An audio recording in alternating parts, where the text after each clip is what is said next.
10টা বাজে, 10টার সময় বাসন মাজতে এসছে।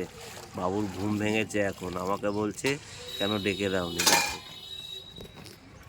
কি আজকে দেরি হয়েছে কেন? ঘুমিয়ে পড়েছো কেন? এমনি সকালে তো জল ভরলে তো উঠে। জল ভরেছি উঠে, সকালবেলা উঠেছি 6:30টার সময় উঠেছি একবার, উঠে জল ভরলাম। জল ভরতে ভরতে তখন 7:15 হয়ে গেল। তারপরে ফের গিয়ে আর ঘুমিয়ে পড়েছি।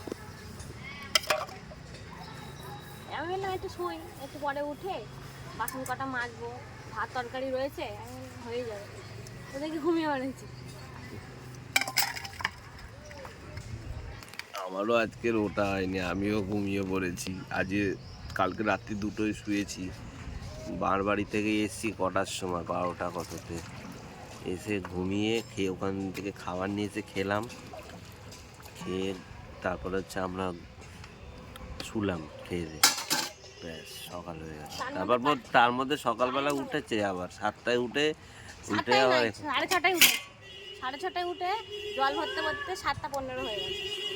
তারপরে আবার একটুখানি শুলাম, ভাবলাম একটুখানি তাড়াতাড়ি উঠে যাবো। তুমি বলো না, তাও ঘুমিয়েছো গরুর মতো।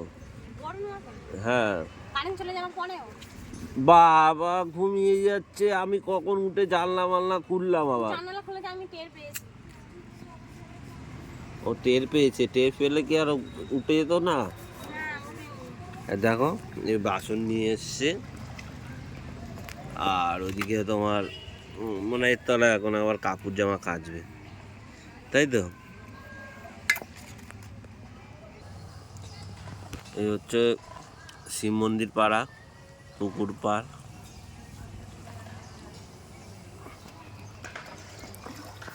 আর আমার মিনি ব্লগটা আপনারা দেখুন। এই দেখো এখন কতক্ষণ লাগবে আর?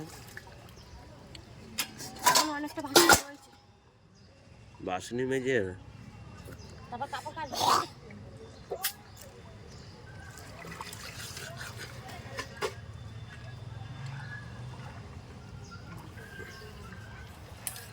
তো আপাতত ও এখন বাসনটা মেজে নিই।